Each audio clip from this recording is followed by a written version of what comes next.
بسم الله الرحمن الرحيم نحمده ونصلي ونسلم على رسوله الكريم اما بعد اسلامی عقائد میں ایمان کا بیان۔ ایمان کہتے ہیں کسی کی بات کو کسی کے اعتماد پر یقینی طور سے مان لینا، اور شریعت میں اللہ کے رسول کی خبر کو صرف اللہ کے رسول کے اعتماد پر مشاہدہ کیے بغیر یقینی طور سے مان لینے کو کہتے ہیں۔ ایمان کی تفصیلات یہ ہے کہ اللہ جل جلالہ کی ذات و صفات پر ایمان لانا، اللہ کے فرشتوں پر ایمان لانا، اللہ کی کتابوں پر ایمان لانا، اللہ کے رسولوں پر ایمان لانا، آخرت کے دن پر ایمان لانا، اور اس بات پر ایمان لانا کہ تقدیر اللہ کی طرف سے ہے، اور موت کے بعد دوبارہ زندہ کر کے اٹھائے جانے پر ایمان لانا۔ یہ تفصیلات ہمارے سامنے بیان ہو رہی ہیں، اور اللہ کے رسول صلی اللہ علیہ وسلم پر ایمان لانے کے ساتھ ساتھ حضرات صحابہ کرام کا ذکر 2 دن آپ حضرات نے سنا، اور اس کی تفصیلات آپ کی خدمت میں پیش کی گئی۔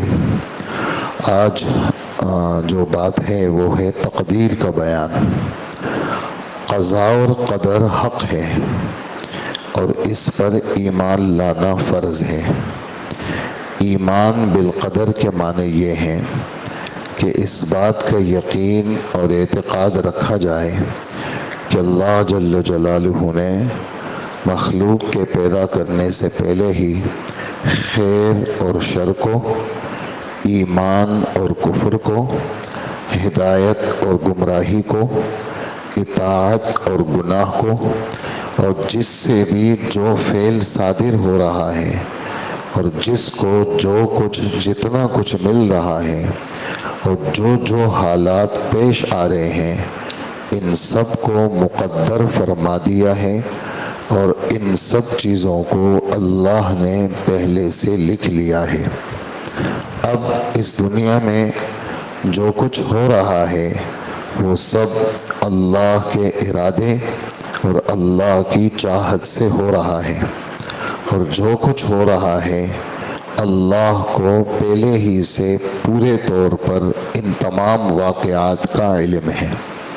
یہ ایک نازک موضوع ہے، اور جو باتیں آپ کی خدمت میں بیان ہوئی یہ باتیں میں دوبارہ عرض کروں گا، اور جس طرح عرض کی جائیں گی اسی طرح اس پر یقین رکھنا، ایمان رکھنا میں اپنے سادے الفاظ میں آپ حضرات کی خدمت میں پیش کروں گا کہ قیامت تک جو کچھ بھی ہونا ہے یہ اللہ جل جلالہ نے پہلے سے لکھا ہوا ہے۔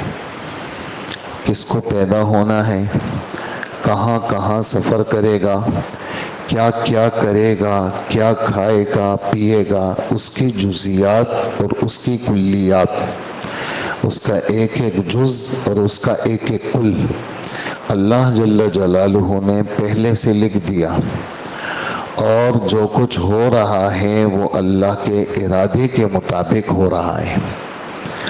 یہ بات اب اس میں کافی ساری باتیں اللہ کے رسول سے صحابہ نے پوچھی۔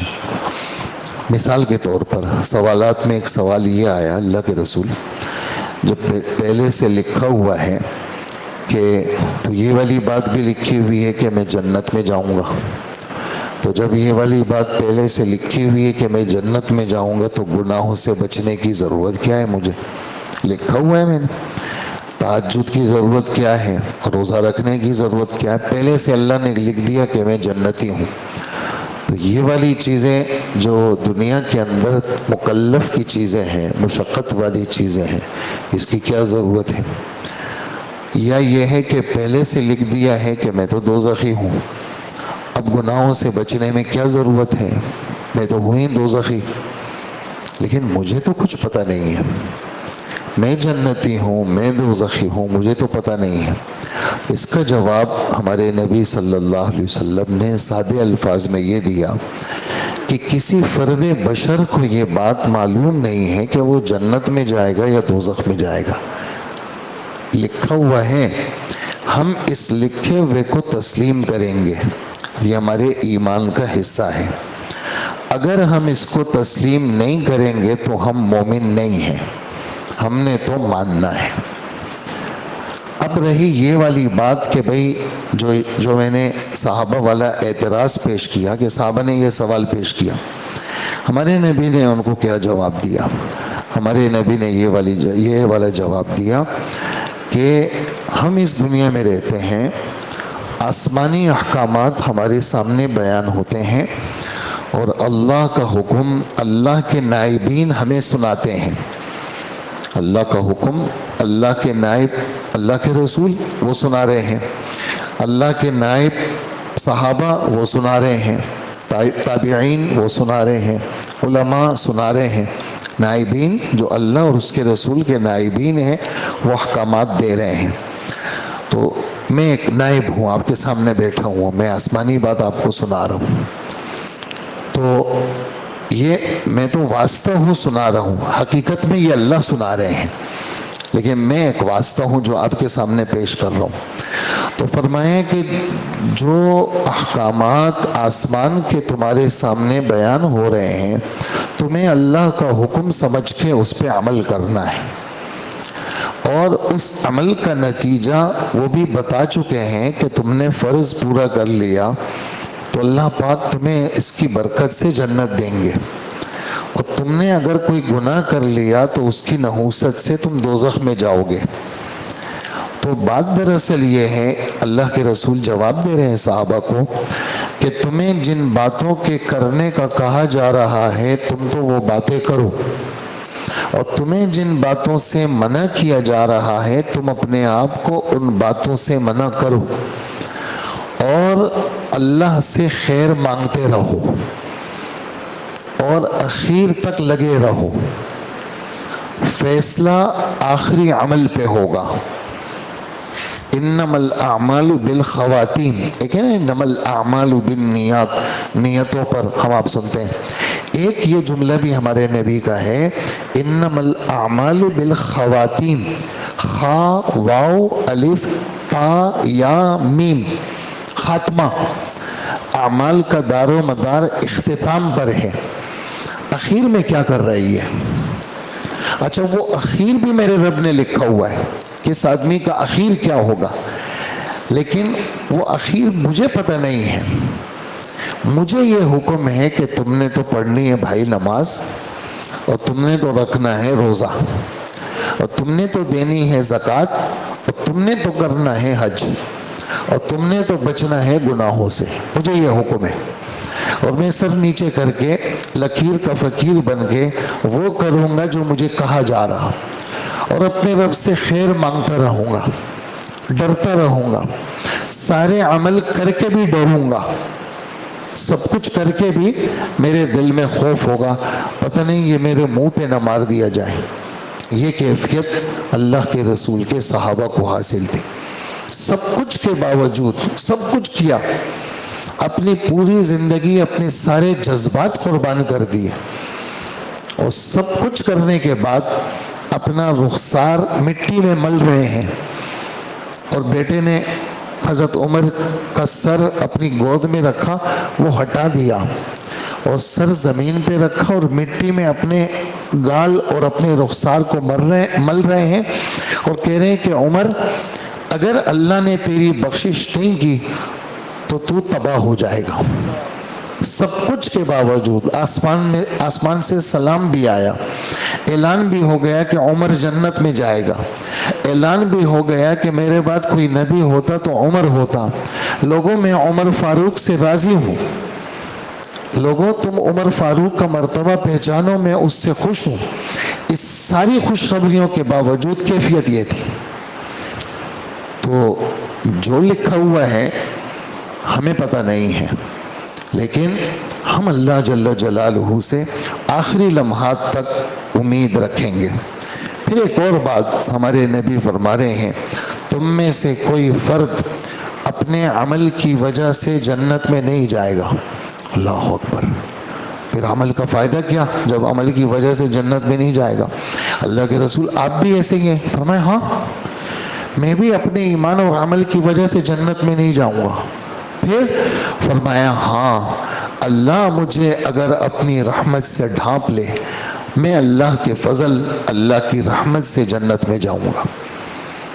تو اس لیے تقدیر میں جو کچھ لکھا ہوا ہے میرا اس پر ایمان ہے. اور یہ موضوع ایسا ہے جو آدمی کو شک شبے میں ڈالتا ہے، اور جو زیادہ ہوشیار بننے کی کوشش کرتا ہے وہ پھنستا ہے. تو اس طرح کے صحابہ کے شاگردوں کے دلوں میں بھی اس طرح کے وسوسے آئے. مشکات شریف میں ایک تابعی صحابہ کا شاگرد وہ آیا، ضحاک اس کا نام تھا، کہنے لگا حضرت ابی ابن کعب جو 20 رکعت تراویح صحابہ کو پڑھاتے تھے، ابی ابن کعب یہ قاریوں کے بڑے تھے. مسجد نبوی میں حضرت عمر نے ان کو مقرر کیا تھا، یہ 20 رکعت تراویح صحابہ کو پڑھاتے تھے. ان کے پاس آئے، کہنے لگے حضرت آپ کو تو لقب ملا ہے کہ آپ سب سے بڑے قاری ہیں، میں آپ کا شاگرد ہوں، میرے دل میں ایک وسوسہ ہے. کیا؟ تقدیر کے بارے میں کہ جب پہلے سے سب کچھ لکھا ہوا ہے تو پھر ہمیں گناہ سے بچنے کی کیا ضرورت ہے اور نیکیوں میں لگنے کی کیا ضرورت ہے. تو حضرت نے جو بات کی وہ میں آپ کو سنا رہا ہوں، حدیث کی کتابوں میں بات ہے، صحابی رسول ہیں. تو کہنے لگے دیکھو میری بات سنو، ایک بات تو یہ سنو، نمبر 1 اگر اللہ کی ذات آسمانی ساری مخلوق اور زمینی ساری مخلوق سب کو اللہ دوزخ میں ڈال دے، اللہ سے کوئی پوچھ نہیں سکتا. اللہ کو اختیار ہے، اللہ نے بنایا ہے، میری چیز ہے، میں پھینکوں زمین پہ میری چیز ہے، میں اس کو سر پہ رکھوں زمین پہ ماروں. اگر اللہ جل جلالہ آسمان والوں زمین والوں کو سب کو دوزخ میں ڈال دے، اللہ سے کوئی پوچھ نہیں سکتا. اور اگر اللہ رحم کر دے ان پہ تو اللہ کا رحم ان کے لیے بہتر ہے. ایک بات تو یہ ذہن میں رکھو. نمبر 2 اگر احد کا پہاڑ جو 3 میل کے لگ بھگ ہے، بڑا پہاڑ ہے مدینے کا، اگر وہ سارا سونا بن جائے تو سارا خدا کے نام پہ خیرات کر دے.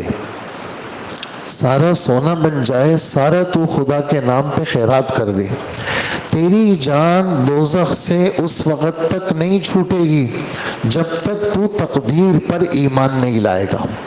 تیرا یہ خیر خیرات سب ضائع، تیرا جب تک تقدیر پر ایمان نہیں ہے تیرا یہ سارا خرچ بیکار ہے. 2 باتیں ہو گئی. نمبر 3 یہ ان 2 پہ آپ سمجھے کہ ہماری لائن کے حساب سے بھاری بات ہے، اس کو سمجھنا پڑے گا. کیا؟ تیسری بات وَتَعْلَمْ، تعلم کا یہاں ترجمہ جاننے سے نہیں کریں گے، یہاں ترجمہ یقین سے کریں گے. علم کا اصلی ترجمہ یقین ہے. علم کا اصلی ترجمہ یا اللہ میرا علم بڑھا دے، یعنی آسمانی باتوں پہ میرا یقین بڑھا دے. رب زدنی علما، آسمانی باتوں پہ میرا یقین بڑھا دے. فَعْلَمْ أَنَّهُ لَا إِلَهَ إِلَّا اللَّهُ، سورہ محمد 26واں پارہ. یہاں یہ ترجمہ نہیں کریں گے آپ جان لیجئے کہ اللہ کے سوا کوئی معبود نہیں. جاننا نہیں ہے، آپ یقین کر لیجئے کہ اللہ کے سوا کوئی معبود نہیں. تو یقین ترجمہ کرے گا. وَتَعْلَمْ، تو یقین کر اس بات پہ. کیا؟ أَنَّمَا أَصَابَكَ لَمْ يَكُنْ لِيُخْطِئَكَ وَمَا أَخْطَأَكَ لَمْ يَكُنْ لِيُصِيبَكَ. کہ سن لو یہ بات، جو خیر یا شر آ چکا ہے وہ کبھی ٹلنے والا تھا نہیں. جو خیر یا شر تجھے نہیں لگا، جو بیماری آ گئی تو نے بڑے پرہیز کیے لیکن رب نے طے کیا تھا بیماری آنی تھی، وہ لگے گی، اور تو نے کوئی پرہیز نہیں کیا اور ساری بد پرہیزیاں چلتی رہی اور کچھ بھی نہیں ہوا تجھے. معلوم یہ ہوا کہ تیرے رب نے لکھا نہیں تھا تیرے لیے. جو آ گئی وہ ٹلنے والی نہیں تھی، جو نہیں آئی وہ آنے والی نہیں تھی. یہ تیرے اندر دل کی آواز ہو کہ جو حالات آ چکے ہیں یہ ٹل نہیں سکتے، جو نہیں آئے وہ آ نہیں سکتے. یہ تیرے اندر کی بات ہو. اور سن لو ایک بات، کہ 3 باتیں ہو گئی. اگر تو اس عقیدے سے ہٹ کر کے تیری موت آئی تو سیدھا دوزخ میں جائے گا تو. خبردار جو اس عقیدے سے تم ہٹے. نمبر 1 بات کیا کہی؟ اگر اللہ آسمان اور زمین سب کو دوزخ میں ڈال دے، اللہ سے کوئی پوچھ نہیں سکتا. اور اگر اللہ رحم کر دے، اللہ کا رحم ان کے لیے اچھا ہے. نمبر 2، احد کے پہاڑ کے برابر تو اگر سونا دے دے تو جب تک تو تقدیر پر ایمان نہیں لائے گا اس وقت تیرا سونا بھی قبول نہیں. اور نمبر 3، یہ تیرے دل کے اندر کا یقین ہو، جو آ چکا ہے وہ ٹل نہیں سکتا، جو نہیں آیا وہ آ نہیں سکتا. اور اگر ان باتوں کے بغیر تو مر گیا تو سیدھا دوزخ میں جائے گا. یہ ماننی پڑے گی تجھے. یہ کہتے ہیں میں اپنے ایک اور استاد کے پاس گیا، یہ بڑے بڑے لوگ تھے سارے. دوسرے استاد کون ہیں؟ یہ عبداللہ ابن مسعود ہیں. حضرت عمر نے ان کو یہاں بھیجا تھا عراق میں کوفہ کے اندر. اور حضرت امام ابو حنیفہ رحمۃ اللہ علیہ ان کے استادوں کے استادوں کے استاد عبداللہ ابن مسعود ہیں. اور حضرت امام ابو حنیفہ رحمۃ اللہ علیہ کے کتنے سارے دلائل ان کے اندر، کن کا نام ہے؟ عبداللہ ابن مسعود کا نام ہے. تو بہت انتہائی قابل آدمی ہے. تو میں گیا اپنے ایک اور استاد کے پاس کہ حضرت میرے دل میں اس طرح کی باتیں ہیں. انہوں نے ہو بہو وہی 3 باتیں کہیں جو مجھے میرے پہلے استاد حضرت ابی ابن کعب نے کہی تھی. پھر میں گیا اپنے تیسرے استاد کے پاس حضرت حذیفہ ابن الیمان، حضرت حذیفہ ابن الیمان ان کے پاس گیا. انہوں نے بھی وہی بات کہی جو مجھے پہلے استاد نے کہی تھی. پھر میں گیا اپنے چوتھے استاد کے پاس حضرت زید ابن ثابت. کون ہیں یہ؟ قرآن پاک کے جمع کرنے والے، قرآن پاک کے لکھنے والے، 15 دن میں دوسری زبان عبرانی زبان سیکھنے والے زید ابن ثابت. بہت انتہائی قابل آدمی. انہوں نے کہا ابن دیلمی بات سنو، تمہارے 3 استادوں نے تو یہ بات تمہیں اپنے الفاظ میں بتائی، میں تمہیں یہ تینوں باتیں اللہ کے رسول کے الفاظ میں بتاتا ہوں کہ میں نے یہ باتیں جو تمہیں تمہارے استادوں نے بتائی، میں نے خود جناب رسول اللہ صلی اللہ علیہ وسلم سے یہ باتیں سنی ہیں کہ جو چیزیں لکھی جا چکی ہیں قیامت تک وہی ہوگا. ہمیں حکم ہے سب نیچے کر کے تابع داری کرنے کی، اور آخری لمحے تک ہمیں ڈرنے کا حکم ہے کہ بھئی ہمیں تو ڈر ڈر کے چلنا ہے. دوسری حدیث آپ کو سناؤں، ایک تو میں نے یہ والی سنائی، دوسری آپ کو سناؤں. صحابہ کہتے ہیں بیٹھے ہوئے تھے اور اللہ کے رسول آئے، آپ کے ہاتھ میں 2 کتابیں تھی. تو ہم دیکھ رہے ہیں. آپ نے فرمایا اے میرے صحابہ یہ دیکھو یہ کتاب ہے، اس کتاب میں جن لوگوں نے جنت میں جانا ہے ان کا نام، ان کے باپ کا نام، ان کے دادا کا نام، ان کے قبیلے کا نام، وہ سب کچھ پوری تفصیلات اس کتاب میں ہے جنتیوں کی. اور اخیر میں جمع بندی کر لی ہے، اتنے ارب، اتنے کروڑ، اتنے لاکھ، اتنے ہزار، اتنے 100 یہ لوگ جنت میں جائیں گے. پھر دوسری کتاب اٹھائی، فرمائیں یہ کتاب دیکھ لو ذرا، اس کتاب میں دوزخیوں کے نام ہیں، ان کے باپ، ان کا نام، ان کے باپ کا نام، ان کے دادا کا نام، ان کے قبیلے کا نام، یہ لوگ دوزخی ہیں. اور اخیر میں اللہ پاک نے جمع بندی کر لی کہ اتنے اتنے اتنے یہ سب دوزخ میں جائیں گے. پھر حضور صلی اللہ علیہ وسلم، وہ غیب کی کتابیں تھی، اللہ کے رسول نے ایسا کیا تو کتابیں ہمارے سامنے سے غائب ہو گئی. اور پھر فرمایا سن لو یہ بات، سددو وقاربو، سیدھے سیدھے مذہب پہ چلنے کی کوشش کرنا، اور اگر سیدھے چلنا مشکل ہو تو کم سے کم قریب قریب رہنا. اور یہ والی بات تم سب کے ذہنوں میں ہونی چاہیے کہ جس آدمی کے لیے اللہ جل جلالہ نے جنت لکھ دی ہے وہ جنت میں ضرور جائے گا، چاہے اس کی پوری زندگی دوزخیوں والے کام میں گزری، لیکن آخر کے اندر اللہ جل جلالہ اس سے ایسی چیزوں کو سرزد کریں گے کہ وہ جنتیوں کے کام کرے گا.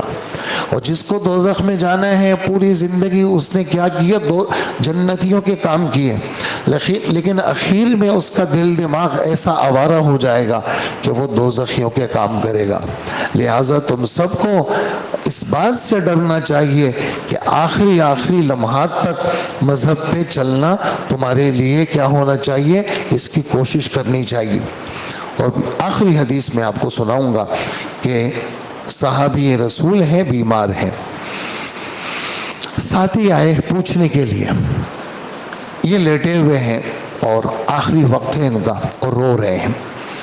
تو جو ساتھی آئے انہوں نے کہا کہ دیکھو ہم نے تو اللہ کے رسول کو دیکھا کہ اللہ کے رسول آپ کو تسلی دے رہے ہیں، اور اللہ کے رسول نے فرمایا کہ دیکھو فلانے، تم اگر تمہاری مونچھیں بڑی ہیں اور ہونٹوں پہ لگ رہی ہیں، تم ان مونچھوں کو ہٹا دو جو ہونٹوں پہ تمہاری لگ رہی ہے، اور آخر تک اس پہ جمے رہنا تو تم جنت میں جاؤ گے، اور فلانے کام کر لینا تم جنت میں جاؤ گے۔ دیکھو ہم نے تو پوری زندگی تم نے دیکھ لی، حضور نے جیسے فرمایا تھا تم نے وہ باتیں ان کی پوری کر لی، ساری زندگی تمہاری نیکی پہ گزری ہے، تو تم کیوں پریشان ہو؟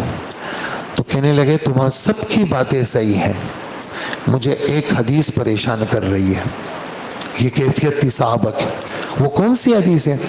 کہا کہ مجھے یہ حدیث پریشان کر رہی ہے کہ رسول اللہ صلی اللہ علیہ وسلم نے ایک دفعہ فرمایا کہ اللہ پاک نے ساری روحوں کو جمع کیا اور اللہ پاک نے ایک مٹھی بھری اپنی شان کے مطابق، کیسی تھی وہ اللہ کو پتا، اور فرمایا ان سب کو میں نے جنت کے لیے پیدا کیا اور ایسی رکھ دی، اور پھر ساری روحوں میں سے جو باقی بچ گئی ایک اور مٹھی لے لی اور فرمایا ان سب کو میں نے دوزخ کے لیے پیدا کیا۔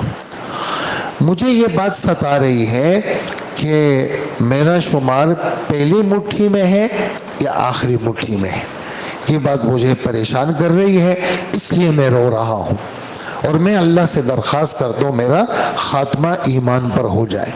تو یہ کیفیت تھی حضرات صحابہ کرام کی، سب کچھ کرنے کے بعد بھی آخری لمحے تک ان کے اوپر خوف کا غلبہ تھا، لیکن تقدیر پر ایمان، اس پر ان کا کوئی فرق نہیں آیا۔ اور یہ والی باتیں مجھے آپ کی خدمت میں پیش کرنی تھی۔ اب میں تھوڑا سا پڑھ کے پھر دعا کر لیتا ہوں۔ اب عالم میں جو کچھ ہو رہا ہے وہ سب اللہ کے ارادے اور اللہ کی چاہت سے ہو رہا ہے، اور جو کچھ ہو رہا ہے اللہ کو پہلے ہی سے پورے طور پر اس کا علم تھا۔ جب انسان کسی کام کے کرنے کا ارادہ کرتا ہے تو اللہ کی طرف سے اسے ایک قسم کی طاقت ملتی ہے۔ انسان کو اختیار دیا گیا ہے کہ وہ اس طاقت کو نیکی میں لگائے یا برے کام میں لگائے۔ نیک کام میں لگانے کی وجہ سے اس کو ثواب ملتا ہے، برے کام میں لگانے کی وجہ سے اس کو سزا ہوتی ہے۔ جس کام کے کرنے کی انسان میں طاقت نہیں ہے اللہ نے اس کام کے کرنے کا حکم نہیں دیا۔ خیر و شر، ہدایت اور گمراہی کا پیدا کرنا برا نہیں ہے، بلکہ عین مصلحت کے مطابق ہے، تاکہ نیک اور برے کا امتحان لیا جا سکے اور اسی کے حال کے مطابق اچھا اور برا بدلہ دیا جا سکے۔ البتہ گمراہی کے کام کرنا برا ہے اور کرنا نہ کرنا یہ انسان کا عمل ہے، اسی پر اس کو سزا ملے گی۔ جناب رسول اللہ صلی اللہ علیہ وسلم نے تقدیر کے معاملے میں بحث مباحثہ کرنے سے نہایت سختی سے منع فرمایا ہے، لہٰذا ہمارے لیے ضروری ہے کہ ہم اس مسئلے میں بحث مباحثہ نہ کریں۔ جو باتیں بیان کی گئی اسی پر آدمی کو ایمان رکھنا، عقیدہ رکھنا، یہ اس کے ذمہ ضروری ہے۔ اللہ جل جلالہ ہم سب کو عمل کی توفیق عطا فرمائے۔ الحمدللہ رب العالمین، والصلاة والسلام علی نبینا محمد وآلہ واصحابہ اجمعین۔ اے اللہ ہمارے گناہوں کو معاف فرما، اللہ ہماری نماز قبول فرما، یہ ہمارا بیٹھنا کہنا سننا اپنے دربار میں قبول فرما۔ اے اللہ اپنا کرم اپنا فضل ہم پہ نازل فرما، آج کا روزہ آسان فرما، آج کا روزہ آسان فرما، اور گناہوں سے پاک فرما اور نیکیوں سے آباد فرما۔ آج کے روزے کو گناہوں سے پاک فرما، اور اے اللہ نیکیوں سے آباد فرما۔ اے اللہ جتنے گزر گئے قبول فرما، اور اے اللہ جتنے باقی ہیں آسان فرما اور قبول فرما۔ جیسے فجر جماعت سے آپ نے پڑھائی، ساری نمازیں بمائے 20 رکعت تراویح کے، اللہ ہمیں پڑھنا نصیب فرما۔ اے اللہ قرآن و حدیث کے سائے کے نیچے ہمیں زندگی گزارنے والا بنا، اور اے اللہ ہماری گردنوں کو قرآن و حدیث کے سامنے جھکانے والا بنا، اور اے اللہ تابعداری ہمیں نصیب فرما۔ آوارگی اور آزادی سے اللہ ہماری حفاظت فرما، آزاد خیالی سے اور آزاد پھرنے سے ہمیں محفوظ فرما، شریعت کا ہم سب کو پابند بنا۔ اے اللہ اپنی حفاظت میں ہم سب کو رکھ لے، ہمارے ملک کو، ہمارے شہر کو اور تمام مسلم ممالک کو اپنی پناہ میں لے لے۔ جتنے مسلمان دنیا میں ہیں سب کی حفاظت فرما۔ اے اللہ آخری حشرہ آگ سے خلاصی کا ہے، ہم سب کو آگ سے خلاصی نصیب فرما۔ اے اللہ جیسے آپ نے رمضان میں آنا جانا مسجد میں لگائے رکھا، اے اللہ رمضان کے علاوہ بھی مسجد کی حاضری سے محروم نہ فرما، مسجد کی حاضری سے محروم نہ فرما، مسجد کی حاضری سے محروم نہ فرما، دعاؤں کو قبول فرما۔ وصلی اللہ وسلم علی نبینا محمد وآلہ واصحابہ اجمعین، آمین برحمتک یا ارحم الراحمین۔